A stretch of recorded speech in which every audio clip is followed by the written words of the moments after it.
El día de hoy, el tema propuesto es un poquito repasar la historia del traslado de la ciudad, de la sede de la capital, del Valle de Panchoy al Valle de las Vacas, de la Virgen, de la Ermita, como le quieran llamar, ¿verdad? Que es donde actualmente tiene su sede, pues la Nueva Guatemala de la Asunción. Vamos a platicar un poquito de los cambios que hubo.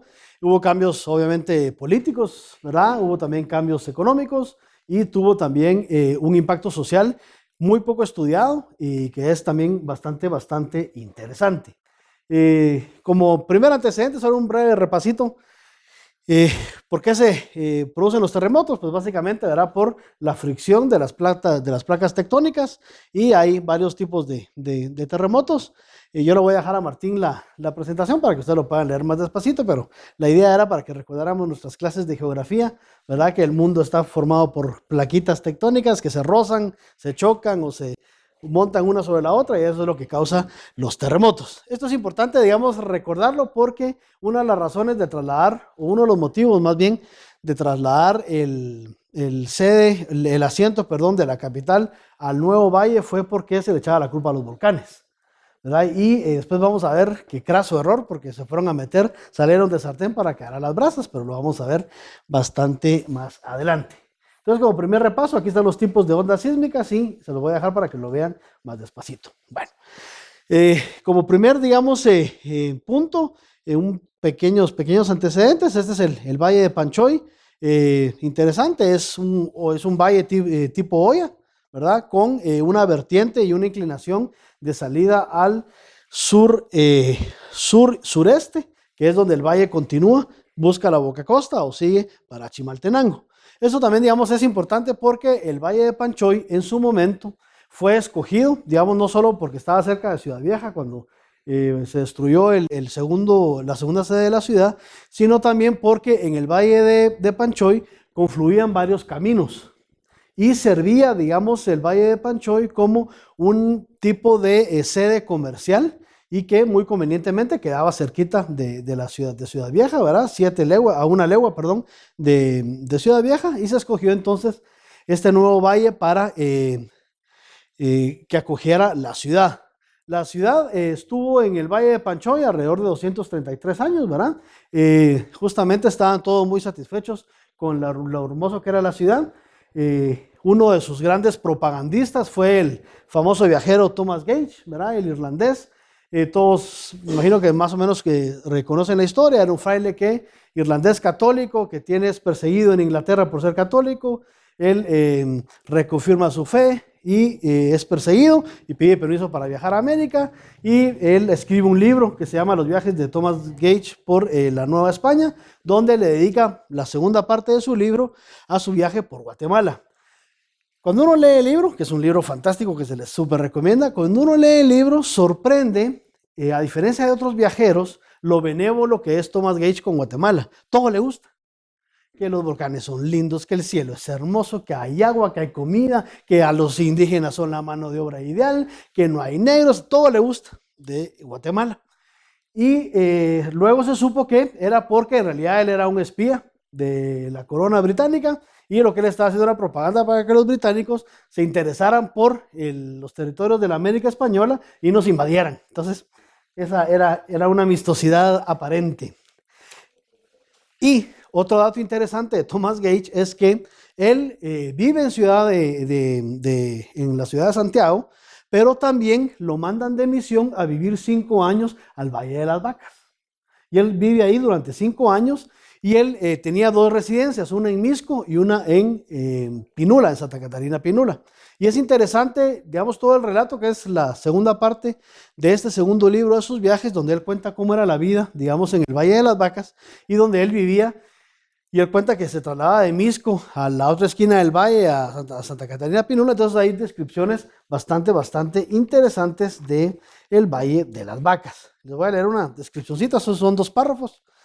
Y dice, de este río, las Vacas, se descubre al instante el más hermoso vallado de este país, donde yo he vivido 5 años. A lo menos, se llama Valle de Misco y de Pinola, que está a 6 leguas de Guatemala y tiene cerca de 5 leguas de largo y 3 o 4 de ancho. Este valle está lleno de haciendas y su territorio dividido en muchas haciendas, donde se logra mejor grano que en ninguno de los terrenos de México. Hay en todo este valle como 30 o 40 haciendas o casas de los españoles que dependen de esta ermita, en las que puede haber 300 esclavos hombres y mujeres que son negros y mulatos. Estos son el tipo de descripciones que hace Thomas Gage y que podemos concluir dos cosas. Primero, que es una obra muy gráfica sus descripciones, y la segunda, que no era muy hábil en el uso de sinónimos, ¿verdad? Porque en un solo párrafo usa como 4 veces la palabra hacienda. Una de las ilustraciones de este libro es precisamente una supuesta descripción de una erupción del volcán de fuego. Es interesante porque, digamos, representa un poquito como la cotidianidad y un poco dramatizado, ¿verdad?, de los habitantes de la ciudad de Antigua, de la actual ciudad de Antigua.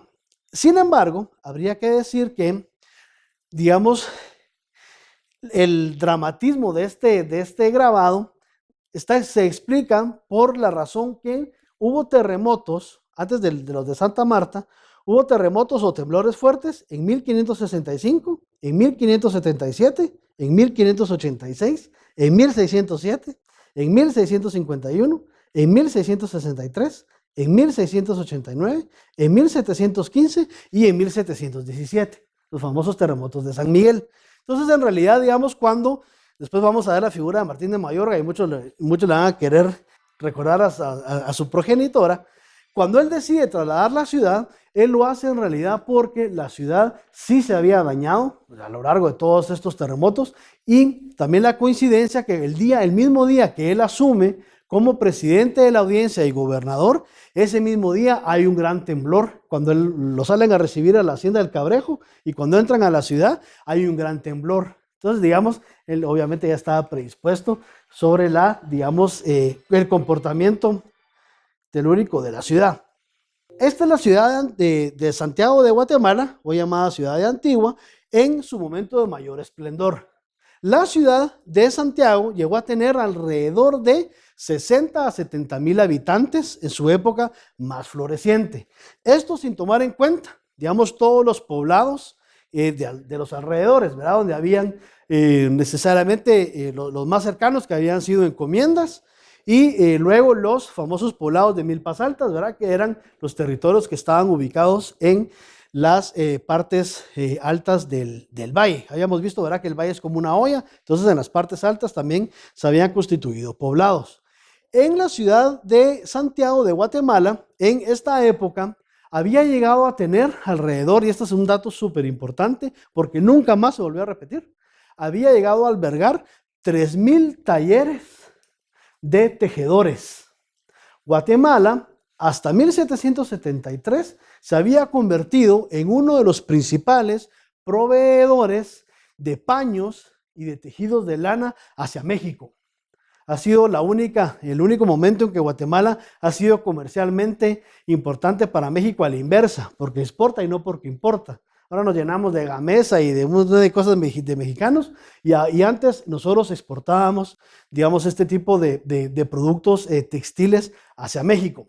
Llegó a ser la industria textil en el Valle de Panchoy tan importante que incluso para intercambios comerciales se aceptaban en México y en Guatemala, sobre todo en la región intermedia del territorio de Chiapas, en Ciudad Real, que se aceptaban los tejidos guatemaltecos de lana y de algodón como moneda de cambio.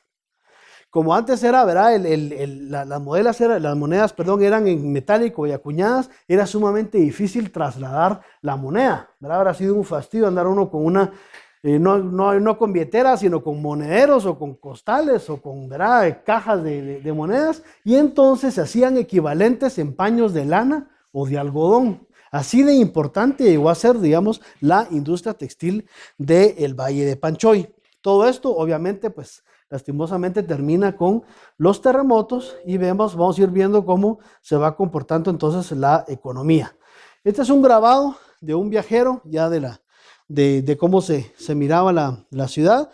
Aquí se mira que el parque era usado como mercado, que se repite, digamos, la usanza en el nuevo asiento del valle, en la plaza central o de la Constitución. Este es un grabado ya bastante más posterior.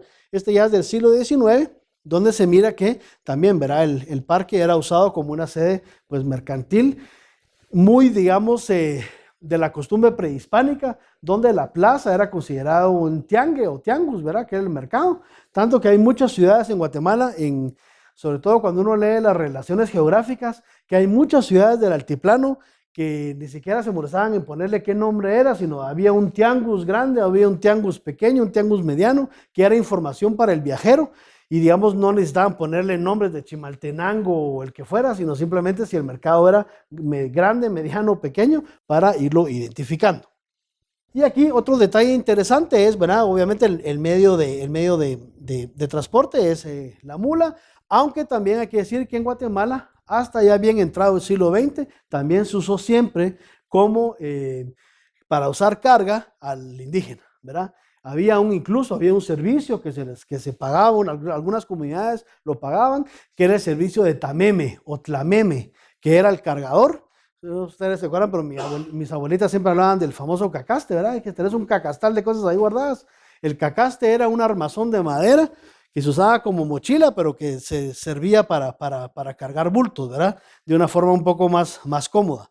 Entonces, esta es una versión, yo diría, un poquito como bucólica, ¿verdad? Idealizada de cómo era la ciudad de Antigua en esta época. Ahí obviaron el servicio que prestaban los indígenas de trameme o tameme. Esta habrá sido una vista muy común durante el siglo XIX, ya ha pasado el terremoto de Santa Marta. Bueno, ¿qué pasó, digamos, o por qué hubo que desalojar la ciudad? Sucede que el 29 de julio de 1773, a las 4 de la tarde, empezaron los temblores. Y aquí hay una circunstancia, digamos, interesante. Durante todo el mes de julio de 1773 habían estado pasando situaciones o circunstancias anormales. Cuando uno lee el libro Las efemérides de José Joaquín Pardo, uno va encontrando que durante todo el mes de julio habían habido lo que alguna persona hubiese interpretado como signos de los tiempos.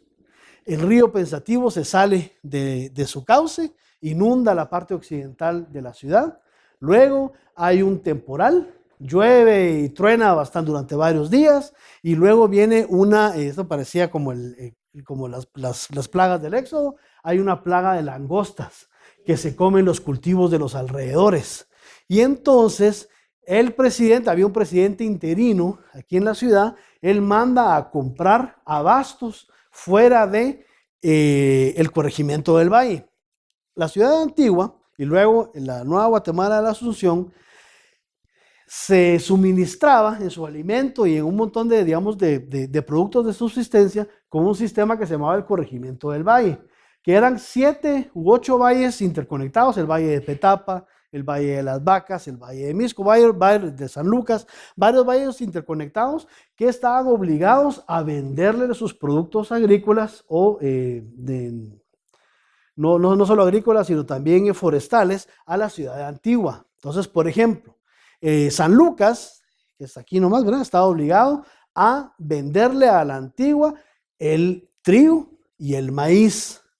Y, por ejemplo, el Valle de las Vacas, como su nombre lo indica, estaban obligados a venderle carne obligatoriamente a la ciudad de Antigua, pero también madera. Porque toda la zona, ahí sería la zona oriental de la ciudad, si ustedes se ubican en Ciudad de Guatemala, la salida al Salvador, donde está Fraijanes, Santa Catarina y San José Pinula, era una zona muy conocida y muy apreciada por bosques de maderas preciosas. Entonces estaba prohibida la tala, salvo para construcción, que se prestaba, digamos, como servicio a la ciudad de Antigua Guatemala. Entonces, el 29 de julio, a las 4 de la tarde, en punto, hay un primer temblor. Afortunadamente tembló suavecito, dice que la gente se asustó, salieron a las calles, y esto digo afortunadamente porque a las 4:15 de la tarde, 15 minutos después, ya vino el terremoto verdadero. Entonces la gente todavía tuvo chance y por eso es que no tenemos noticia de que haya habido mucha mortandad, digamos, en el terremoto de 1773, porque la naturaleza les avisó. Se salieron, ya que estaban todos afuera, digamos, ya vino el terremoto grande. Y yo encontré, les voy a leer, espero no aburrirlos, pero tres testimonios de personas que vivieron el terremoto. El primero es un ciudadano anónimo y él cuenta, le cuenta a su amigo, le dice: el día jueves 29 de julio a las 4 de la tarde vino un temblor tan fuerte y espantoso que hizo salir dando voces a todos. No ocasionó entonces estragos y fue como un aviso de la misericordia divina. Al cuarto de hora vino otro con tal movimiento y con tan extraña violencia que en 2 minutos arrojó los templos a tierra. Derribó las casas, quedando solamente la fachada de la catedral, San Felipe Neri y San Francisco por fuera, y esto quedó inservible, rajado y hecho pedazos. La ciudad está hecha un montón de cascotes y no se puede andar por el llano. El polvo cambió la claridad del día y casi anocheció. Y hay una carta dramática también escrita por la abadesa de Capuchinas a su homóloga de Oaxaca. Le dice, esta sí es así conmovedora: más con lágrimas de mis ojos que con tinta, quisiera escribir la más lamentable tragedia que no creo se haya visto jamás en todo el mundo. El día 29 de julio a las 3:15 de la tarde se acabó lo que fue Guatemala, con un temblor que duró dicha hora hasta las 6 de la tarde sin hacer más pausa que lo que basta para tomar un rosuello, y era para proseguir con mayor fuerza. O sea que hubo un temblor con muchísimas réplicas, ¿verdad? Ella lo sintió como que era uno solo, pero fue bastante, me imagino que el susto habrá sido suficiente. Y hay un testimonio, este es un poquito más largo y les pido disculpas, pero es de don Felipe Cadena, religioso dominico y profesor de la Universidad de San Carlos de esa época, y él cuenta: fue bien rápido ese primer temblor, pero tan violento que hizo salir de sus casas a los habitantes de la ciudad, que despavoridos estaban en calles y plazas, cuando apenas 10 minutos después sobrevino el segundo, tan inesperado como terrible, y cuyos desastrosos efectos comenzaron a notarse en el acto mismo, en la destrucción de los edificios, y que se hendían o se desplomaban con estrépito. Fue tan brusco, vario y prolongado el movimiento que las gentes no podían mantenerse en pie y se tendían en tierra. Los árboles que no eran arrancados de raíz barrían el suelo con sus ramas, inclinándolos de uno a otro lado. Saltaban los ladrillos de los pisos y las piedras de las calles, y las campanas sonaban por sí mismas como pregonando la desgracia que ocurría.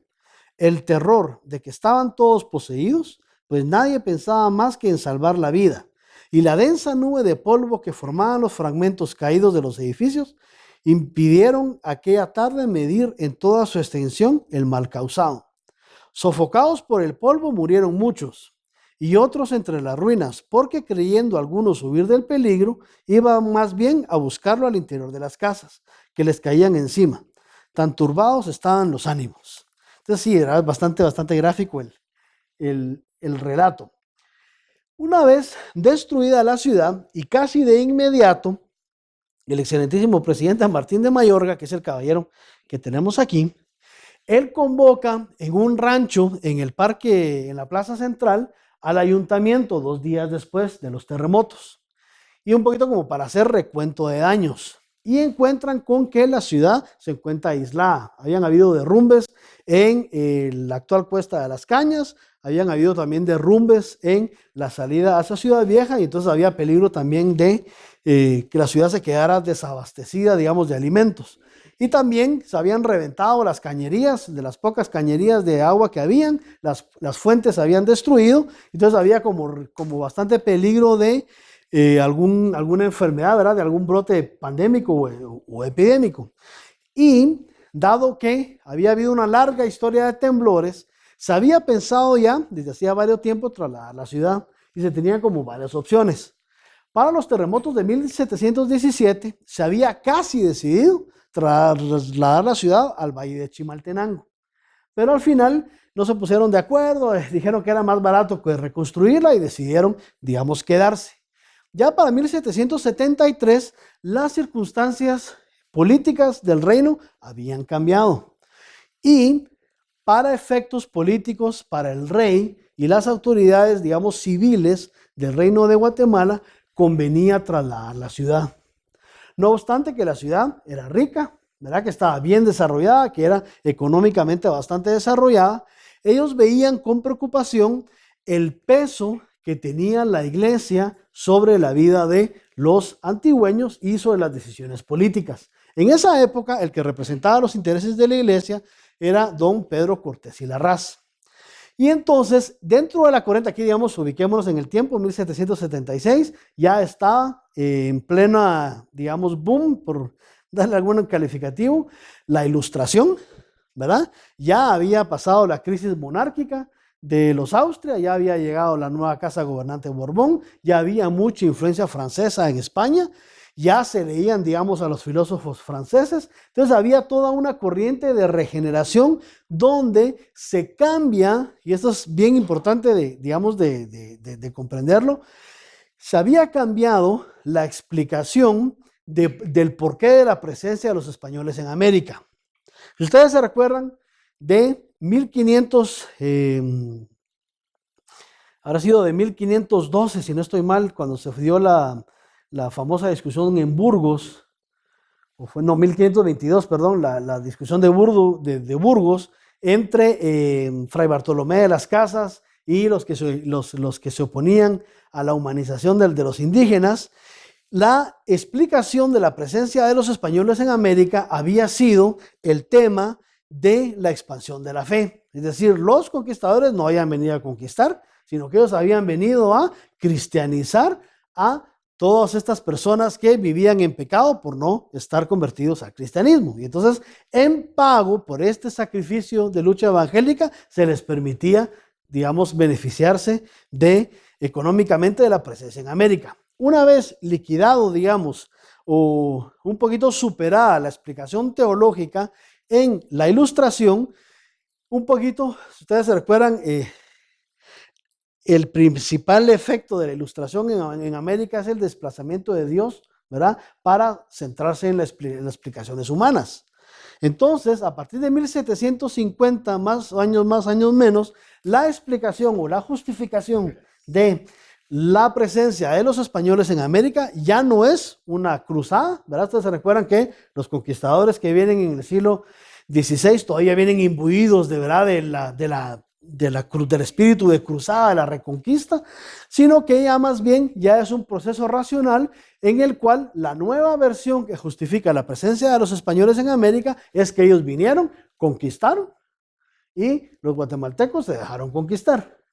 Entonces esa es, ¿verdad?, el justo título de la presencia de los españoles en América. Como ya habían cambiado las justificaciones, y ustedes se recordarán que durante la primera parte de la presencia de los españoles en América, como los reyes no querían invertir esfuerzo ni riquezas en la colonización, lo hicieron por la iniciativa privada. Y un componente muy importante de la iniciativa privada, entre comillas, fue el esfuerzo que hizo la iglesia. La gran beneficiada, digamos, de la colonización en América fue la iglesia, que adquirió muchísima tierra, riqueza y muchísimo, sobre todo, mucho peso político. En 1750, cuando la monarquía quiere recuperar su poder político, empiezan a surgir los esfuerzos para neutralizar ese peso tan fuerte que tenía la iglesia, que había tenido históricamente. Y entonces empiezan a buscar de alguna forma debilitar el poder de la iglesia. Y es ahí que Dios manda un terremoto que permite debilitar el poder de la iglesia en Guatemala. ¿Por qué? Porque, si ustedes se recuerdan de sus clases de historia, en América, quien fungía como sistema bancario era la iglesia. Esto se debía a que en América estaba prohibido que emigraran judíos, ¿verdad? Entonces los únicos que podían prestar dinero era la iglesia y tenían todo un sistema, digamos, teológico para viabilizar el préstamo. Por ejemplo, de los que yo me recuerdo, era que a veces alguien prestaba dinero, hipotecaba su casa y le devolvía el dinero a la iglesia pagándole misas, constituyendo capellanías. Habían varios sistemas para poder, digamos, espiritualizar una transacción económica. Entonces la iglesia en el Valle de Panchoy era propietaria de más del 60% de la tierra del valle, es decir, casas, huertos y demás. Cuando ocurre el terremoto, al caballero don Martín de Mayorga, se le ocurre que si se traslada a la ciudad y se prohíbe trasladar el censo, como se le llamaba antes, es decir, trasladar los gravámenes al nuevo valle, la iglesia se iba a quedar propietaria de un montón de ruinas. Y era la forma de, entonces el rey, ya en el nuevo Valle de la Asunción, él repartía a su antojo nuevas propiedades, y entonces al rey era el que se volvía él de repente, y por pura mano prodigiosa tectónica, él recuperaba el poder político en el nuevo valle. Entonces, ustedes se recuerdan de las clases del colegio que habían los terronistas y los traslacionistas. Él es el representante de los traslacionistas y el caballero aquí es el representante de los terroristas, el que luchaba porque la ciudad se quedara en el valle. Aquí, digamos, si ustedes, dependiendo qué historiador lean, van a satanizar a uno o al otro. Hay que decir que los dos tenían su partecita mínima de razón, ¿verdad? Pero Larraz, cuando él dice que él se opone porque es más barato reconstruir la ciudad, tenía toda la razón.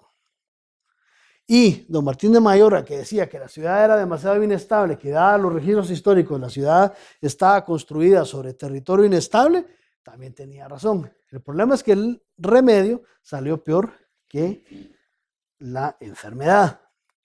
Este es uno de los croquis que había dibujado don Pedro Cortés y Larraz en su relación de visitas eclesiásticas que hizo. ¿Por qué se los pongo aquí? Porque don Pedro Cortés y Larraz, contrario a lo que muchos han escrito, era un hombre que, a diferencia de don Martín de Mayorga, sí conocía Guatemala. Él había viajado por todas las diócesis y él conocía perfectamente, digamos, qué territorios eran los más apropiados para trasladar la ciudad.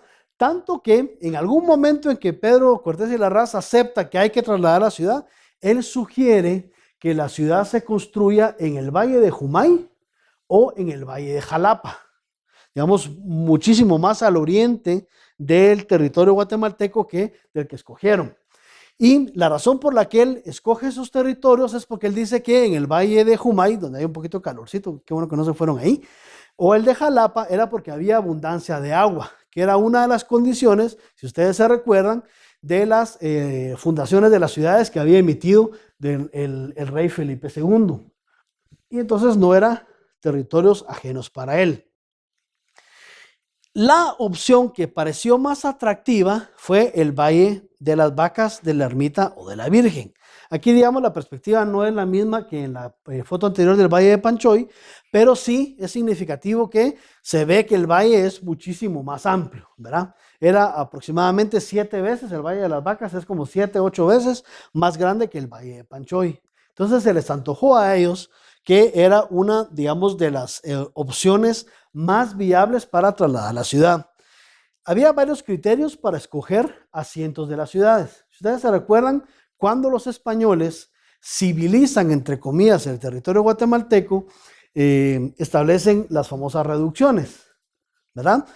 Las reducciones eran ciudades donde se obligaba a los indígenas a vivir, ¿verdad?, en una sede para que no anduvieran viviendo en las milpas, ni en los montes, ni en las montañas circundantes. Entonces, habían como varios criterios para escoger ciudad o asiento de ciudad. Primero, tenía que ser en un valle.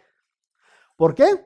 Porque un valle era fácilmente atacable y fácilmente defendible en términos militares, ¿verdad? Si uno está en el fondo de un valle, era más fácil de atacar y de controlar a la población y también de defenderlo. Estos criterios, dicho sea de paso, quedan anulados con la invención de la artillería, ¿verdad? Con la artillería ya es un contrasentido defender un valle, pero bueno, esos son posteriormente. Entonces, tenía que ser un valle, tenía que tener fuentes de agua cercanas, tenía que tener canteras cercanas, bosques cercanos, y el valle debería de ser lo suficientemente amplio como para permitir el cruce de vientos. Esto, digamos, eran por razones puramente sanitarias y económicas. Como los reyes nunca invirtieron en Guatemala, al menos en infraestructura, sino siempre ponían a otros a que pagaran las cosas, era una forma barata de, digamos, dotar servicios a las ciudades. Entonces, por ejemplo, el Valle de las Vacas. El Valle de las Vacas, cuando se hace el estudio, se nombra una comisión para que vayan al Valle de Chimaltenango, vayan al Valle de San Antonio, vayan al Valle de las Vacas, vayan a Jumay y a Jalapa, para que hagan un estudio y le recomienden al ayuntamiento qué hacer. Entonces, hay varios comisionados que hacen todo el recorrido. En el Valle de las Vacas se encuentran con que es un valle primero, es un valle amplio. Se cruzaban los vientos del norte y del sur que mantenían, digamos, limpio el cielo en el fondo del valle, y habían varios ríos. De los que me recuerdo ahorita estaba el río de las Vacas, estaba el río Misco, estaba el río Platanitos, estaba el río Monjitas y estaba también el río de San Gaspar. Actualmente el único río que persiste es el río de las Vacas, que yo no me atrevería a decir que discurre agua por ese río, ¿verdad? Y los demás se lo secaron. Y el río Monjitas todavía también circula en el río, en el valle. Y en la parte oriental de la ciudad, esto sería San José Pinula, Frejanes y Santa Catarina Pinula, había bastante disposición de bosques, es decir, de madera. Y en la parte, esto es súper curioso, donde está actualmente la 18 calle, entre Octava y Séptima avenidas, y donde está el Teatro Nacional, había canteras.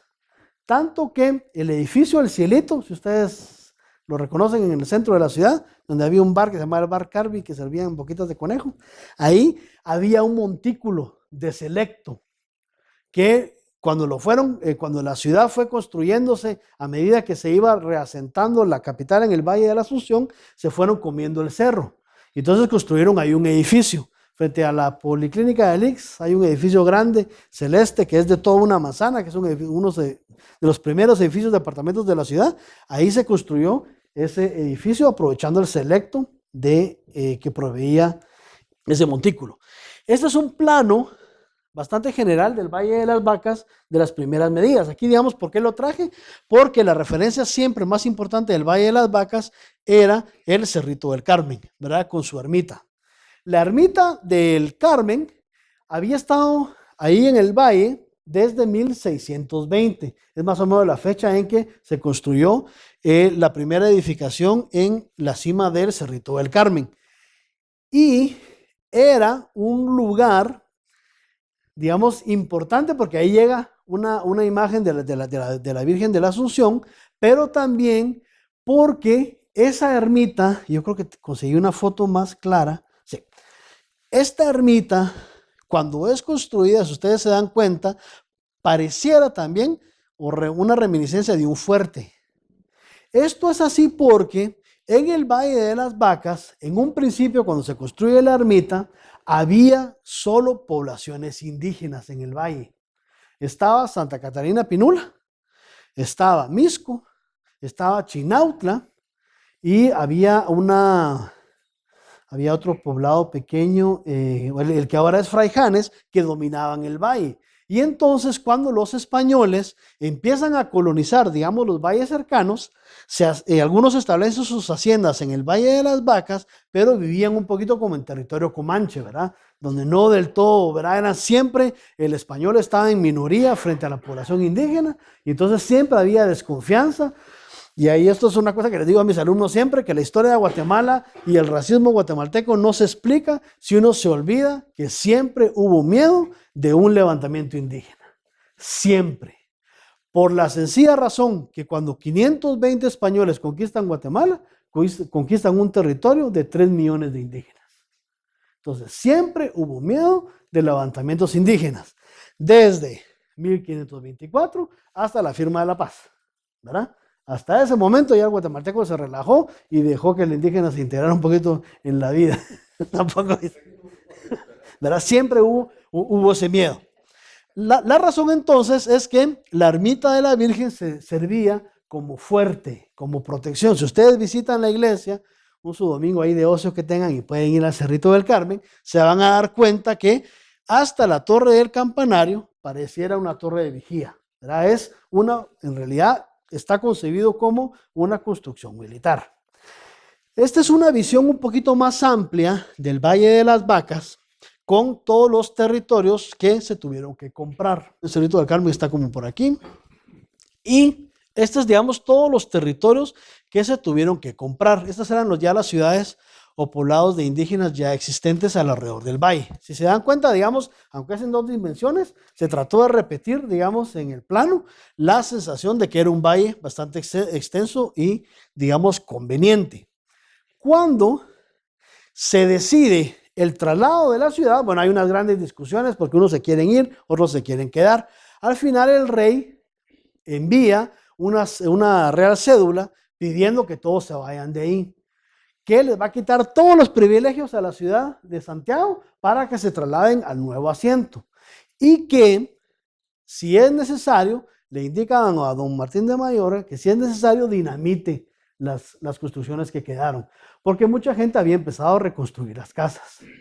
Y entonces el rey le regala ahí, su majestad, en un gesto de bondad, le regala a los guatemaltecos el producto de las aduanas durante 5 años para que puedan comprar todos estos territorios. Porque sucede que cuando van al Valle de las Vacas, el Valle de las Vacas estaba desierto de gente, había solo vacas, pero tenía propietarios.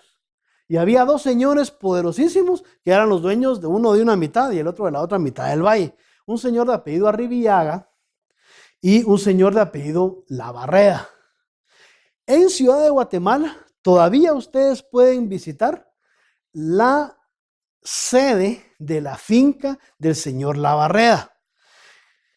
O sea, si ustedes se ubican en Ciudad de Guatemala, cuando uno va a Puerto Barrios, saliendo a Puerto Barrios, está Metro Norte de este lado, ¿verdad? Ya pasaron el puente de Belice, van en la carretera del Atlántico, aquí está Metro Norte. De este lado está la entrada a la colonia La Atlántida. Cuando ustedes van a entrar a la Atlántida, hay un gran almacén Electra a mano derecha. Ahí hay una carreterita que sube hasta la cima de la colina. Ahí está todavía la iglesia, la casa parroquial y lo que se sospecha o se dice que era la casa del señor Labarreda. Y digamos, esto todavía conserva, digamos, como el trazado español, porque es un parquecito pequeño, está la iglesia y están las 2 casas, y de este lado hay un descampado. Yo conocí por pura casualidad porque en la que era la supuesta casa del señor Labarreda, ahí hay un centro de votación cada vez que hay elecciones, porque hay una escuela pública. Y yo fui centro coordinador de ese centro, entonces por eso conocí. Entonces, pero ahí pueden todavía ubicarse, digamos, de cómo estaba más o menos la configuración del valle. Mientras que el señor Labarreda estaba, digamos, de la otra esquina. Arribillaga estaba en la otra esquina. Más o menos, la sede, digamos, el casco de la finca de él está más o menos donde arranca la calzada José Mía, por donde está ahora la parroquia vieja, el país de la parroquia, la despensa familiar, creo que es de la parroquia vieja, la despensa. Y entonces le compran a estos señores un total de 9 caballerías de territorio para establecer ahí el nuevo asiento de la ciudad. Y aquí, a tipo, digamos, de información adicional, cuando se funda la ciudad en el valle, en el nuevo valle, se funda 2 veces. Una, les dicen que para mientras la funden en lo que es actualmente la parroquia vieja. Digamos, ahí está la iglesia que se terminó de construir en 1747, si no estoy mal. Esa fue la primera sede y todavía está el palacio, el que iba a ser como autoridad civil, está la escuela Alejandro Madrure, a la par de la parroquia. Ahí se establece el primer asiento de la ciudad y ahí vivían todos en campamentos, en lo que el rey les mandaba los planos de la ciudad, en lo que el rey decía cómo repartirse la ciudad y demás. Y luego fundan la ciudad en lo que actualmente es el Parque Colón. Al Parque Colón durante muchísimo tiempo, hasta 1892, que se celebra el 4º centenario, se le conocía como la Plaza Vieja. Y se le decía Plaza Vieja porque esa fue el primer intento de trazo de la ciudad. ¿Por qué no se quedó ahí el Parque Central? Porque en las primeras lluvias que hubo, si ustedes se ubican, digamos, mentalmente en el Parque Colón, cuando uno ve hacia creo que es la 8ª calle, ven que la calle sube. Entonces lo hicieron, digamos, al pie de una colinita. Y en las primeras lluvias se les lavó todo y se les inundó el primer intento de ciudad. Entonces se fueron 4 cuadras más para arriba, donde está actualmente la sede, digamos, de los palacios de gobierno. Otro dato interesante es que cuando se celebraron los 230 años, los 200 años o los 200, sí, los 230 años de la ciudad de Guatemala, Álvaro Arzú pidió que se hiciera toda una revisión de los cálculos y demás de que se habían dejado en las bitácoras del ayuntamiento, porque se sospechaba que la ciudad de Guatemala no estaba perfectamente trazada. Es decir, regularmente, cuando se hacía el trazo, se buscaba que la catedral siempre estuviera de cara al este, ¿verdad? ¿Por qué? Porque allá está Jerusalén. Y sucede que cuando se hizo esa revisión digamos, de las mediciones, se vio que en realidad la ciudad no está perfectamente sobre el eje del norte, sur, este y oeste, sino que está torcida. Es decir que las brújulas de los arquitectos no estaban bien calibradas en 1776, que se hizo el primer trazo, y entonces la ciudad no está así, sino que está un poquito torcida. Es decir que la catedral no mira hacia el este, sino hacia el noreste. Así que, digamos, cuando nos muramos, tengamos cuidado de ir a buscar Jerusalén en la dirección correcta. Esta es, digamos, la visión más o menos de qué encontraron los guatemaltecos cuando migraron hacia la ciudad, hacia el Valle de las Vacas. Esta es la parroquia vieja, que fue la primera sede, digamos, arzobispal, que luego hubo que trasladarla a Santa Rosa y luego a la Catedral Metropolitana. Aquí está una de las explicaciones de por qué les decía que salimos del comal para caer en las brasas. Sucede que se le echaba la culpa a los volcanes de provocar los terremotos y trasladan la sede de la capital lo más lejos que se pudiera de los volcanes. Y se establecieron entonces en una de las estribaciones del Valle del Motagua, es decir, a orillas de la falla del Motagua. Entonces aquí vemos que nos fuimos a fundar la ciudad al centro de cruce de fallas y fracturas tectónicas. Entonces nos fuimos a meter al mero centro, digamos, de los temblores, tratando de huir de ellos. Esta es una perspectiva de la ciudad de Guatemala. Esta es ya del siglo, ya bien entrado el siglo XIX, donde ustedes ven que todavía la ciudad está a medio hacer. Por ejemplo, ven ustedes, la catedral no tiene todavía sus campanarios y ven que no estaba invadido por asentamientos, sino este era el mercado que funcionaba en la Plaza Central. La Plaza Central se liberó del mercado hasta 1871, cuando el sucesor de Rafael Carrera, el general Vicente Serna, funda el Mercado Central. El problema es que la ceremonia para inaugurar el Mercado Central era el 30 de junio de 1871. Entonces ya no lo pudo inaugurar él, sino lo inauguró Justo Rufino Barrios, usándolo de cuartel para las tropas liberales. Y aquí fusionaban, se llamaban, el mercado estaba dividido, igual que aquí en Antigua. El mercado se dividía en dos secciones: la sección de sombras y en la sección de los cajones. Los cajones eran estas estructuras permanentes, ¿verdad? Eran ranchones de teja y madera, y las sombras eran pedacitos de tierra que se separaban con petates que la municipalidad alquilaba para que las locatarias estuvieran, digamos, ahí por cierto tiempo y ahí vendían sus verduras. Entonces, en la parte de las sombras del mercado se vendían frutas y verduras, flores y demás, y en estos lugares se vendían canastos, lazos, sillas de montar y otro tipo de producto. Bueno, el drama económico y social del traslado del valle, o digamos, ¿por qué deberíamos de hablar de un drama? Por dos razones. Primero, porque virtualmente la ciudad de Antigua en algún momento se buscó que se trasladara no solo políticamente, sino físicamente. Porque don Martín de Mayorga ordena que se recuperen los materiales servibles de la ciudad y se los lleven al Nuevo Valle. Entonces, por ejemplo, hay un libro muy interesante que se llama Monografía de la Antigua Guatemala de don Manuel Rubio Sánchez. Él incluye ahí varias actas del ayuntamiento donde se hacen inventario de las cosas que se llevan de Antigua para la ciudad de Guatemala en el nuevo asiento. Se llevan desde balcones, puertas, ventanas, cruces, nichos, sillares, bases de pilares, y hay un acta simpaticísima que le ordenan a varias personas, a don Bernardo Ramírez, que es el encargado de supervisar el traslado, le dice que se vaya al palacio y recupere la mayor cantidad de material que pueda. Y entonces el señor, que era bastante diligente por lo que parece, desmonta el palacio y desarma hasta los talones del piso. Entonces, cuando él manda el acta, porque me imagino que conociendo a los guatemaltecos, tenía que haber el orden burocrático de levantar un acta aquí de lo que mandaban y el acta ya de lo que recibían. Entonces le manda a decir, mire, le mando una cruz de hierro, le mando ventanas, le mando balcones, le mando unos escudos de piedra tallados que saqué de no sé dónde. Y le dice, y le mando 235 tablas, todo quebradas y picadas, pero como usted me las pidió, ahí se las mando. Usted la mandó puro ripio, va pura basura.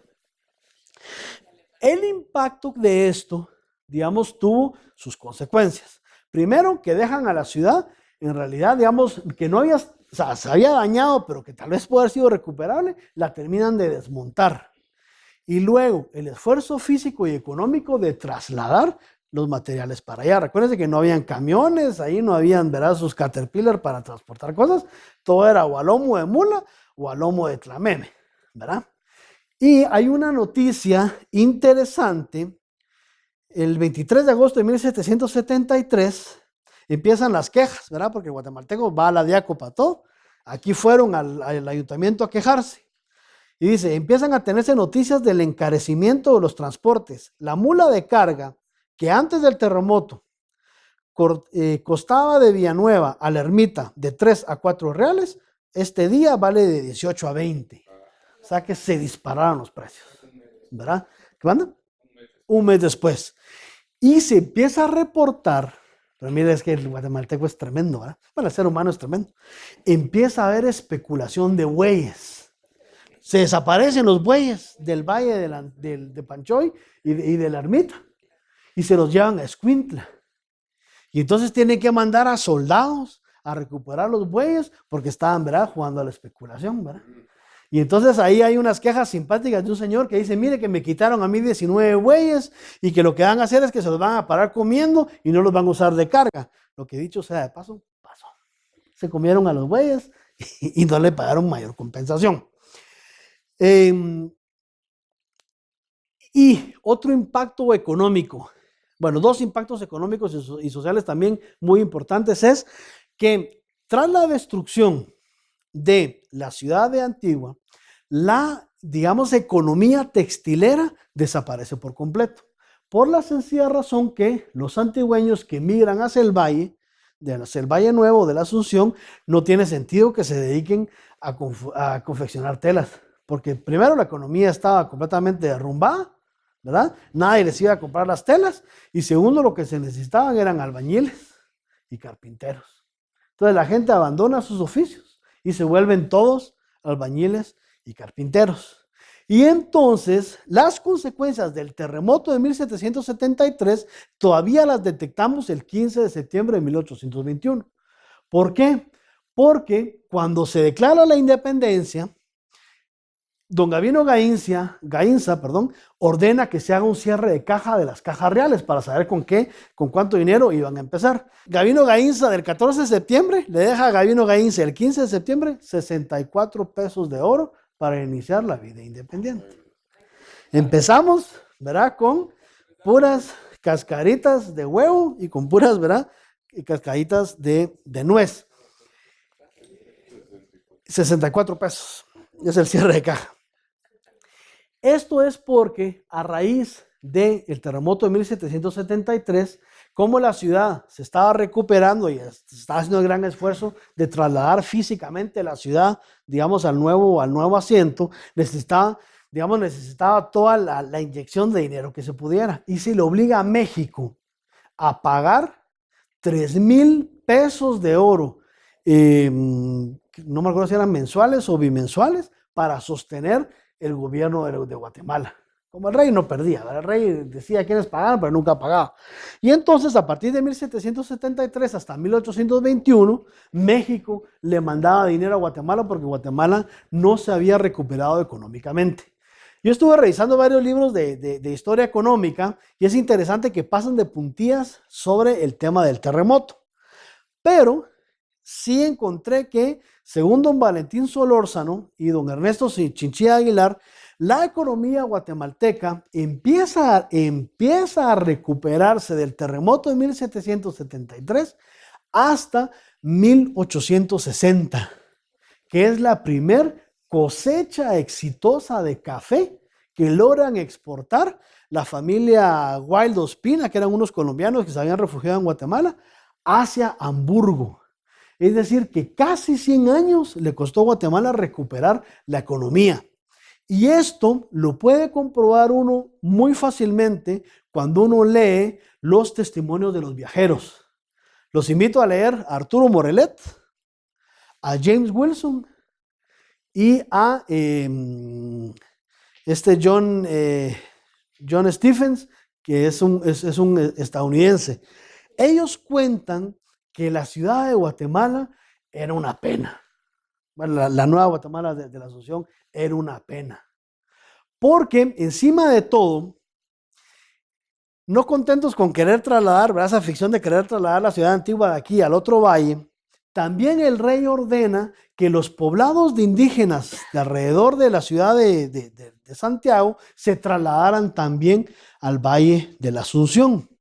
No es que no hubieran indígenas en el Valle de la Asunción, pero se quería repetir los privilegios que tenían ciertas personas y los servicios que ciertos indígenas tenían como obligación para que se trasladaran al Nuevo Valle. Entonces, por ejemplo, se le ordena a los indígenas que se trasladen inmediatamente al Nuevo Valle.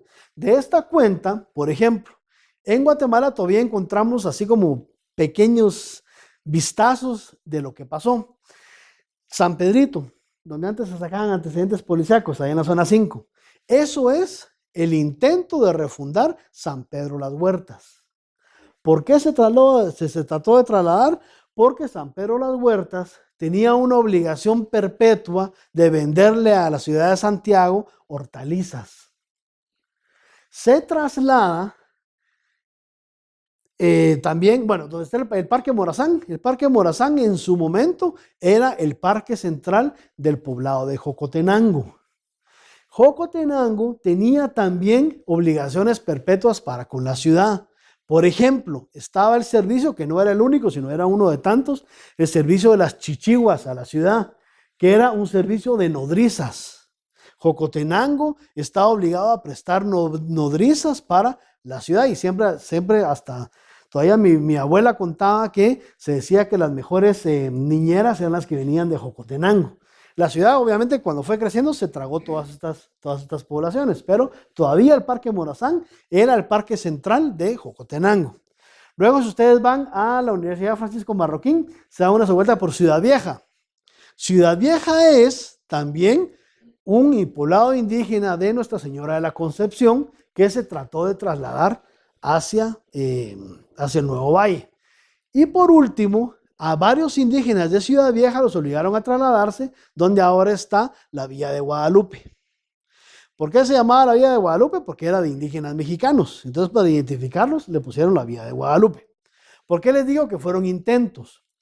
Porque la gente, tanto los españoles y criollos como los indígenas, siempre trataron de regresar a la ciudad de Santiago. En 1799 se hace un censo. Y habían 25,000 habitantes en la ciudad de Santiago y solo 6,000 en la Nueva Guatemala de la Asunción. Es decir, que la gente no se quería quedar ahí. Los mismos indígenas iban, prestaban su servicio y se regresaban a sus poblados. Y otra consecuencia, digamos, de este ir y venir de gente, es que a raíz de los terremotos de 1773, uno diría, bueno, si la ciudad era tan próspera como pareciera en este primer croquis que vimos, ¿qué pasó con toda la gente? Ustedes ven, el valle está completamente desbordado de población. Pues mucha gente migró. Unos se fueron a Quetzaltenango. Fue tanta gente la que migró a Quetzaltenango que, por ejemplo, en 1815, Quetzaltenango, que siempre había sido una villa de indios, es declarada ciudad. Se le reconoció el derecho a tener una alcaldía mayor. ¿Eso qué quiere decir? Que ya habían más criollos y españoles que indígenas y por lo tanto se le podía dar un ascenso a la ciudad.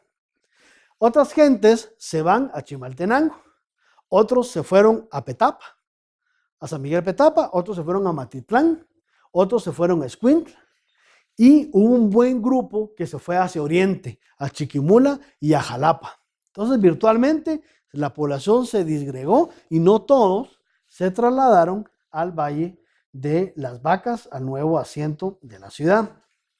Aquí ya vemos, esta es una panorámica que pintó don Augusto de Sica en 1860, que es ya de la ciudad de la Nueva Guatemala de la Asunción, ya más o menos, digamos, terminadita o supuestamente ya más formal. Esta foto es de Alfred Mulbridge de 1875.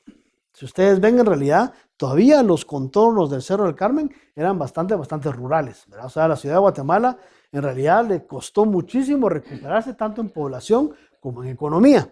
Y les decía que cuando uno lee a los viajeros, lo que recurrentemente dicen es que la ciudad es una ciudad plana, aburrida, sucia y peligrosa. Ellos cuentan, por ejemplo, John Stephens, él cuenta que una vez se va de excursión a conocer Misco y entonces lo agarra a la noche y le dicen que ya no regrese a Ciudad de Guatemala porque no va a llegar vivo. Y entonces él cuenta que él estaba durmiendo en la casa de un párroco cuando en la calle se oyen unos ruidos y que habían habido un encuentro ahí de borrachos que se habían apuñalado entre ellos. Entonces no es nada nuevo, las noticias, ¿verdad?, de la Extra y nuestro diario y todo eso sigue siendo igual hace 100 años que ahorita. Entonces, digamos, la ciudad de Guatemala o Guatemala en sí le costó muchísimo recuperarse. Por ejemplo, los campanarios de la catedral no se terminaron, sino hasta ya bien entrado en 1861 y los inaugura Rafael Carrera, ¿verdad? Entonces, digamos, hubo una recuperación muchísimo, digamos, bastante lenta. Como la gente no quería abandonar la antigua, al final se emite una cédula real que surte efectos en Guatemala el 12 de abril de 1799, cuando se le permite a la antigua recuperar su sede de ayuntamiento. Y entonces ahí ya se le empieza a llamar la ciudad de Antigua Guatemala, y la ciudad de Nueva Guatemala de la Asunción se le había otorgado este nombre en cédula real del 23 de mayo de 1776. Aquí es interesante porque en el ínterin de 3 años, cuando se fechaban las actas, como no se sabía, pues la ciudad había desaparecido, ¿verdad? Se había destruido y el nuevo asiento no tenía nombre, se pone en Guatemala, ¿verdad? Entonces, a partir de 1776, el rey les dice, miren, a partir de ahora, todo documento oficial que fechen, digan que está constituido en la Nueva Guatemala de la Asunción para identificarla de la antigua, digamos, sede de gobierno que es la actual Ciudad de las Rosas, Antigua Guatemala.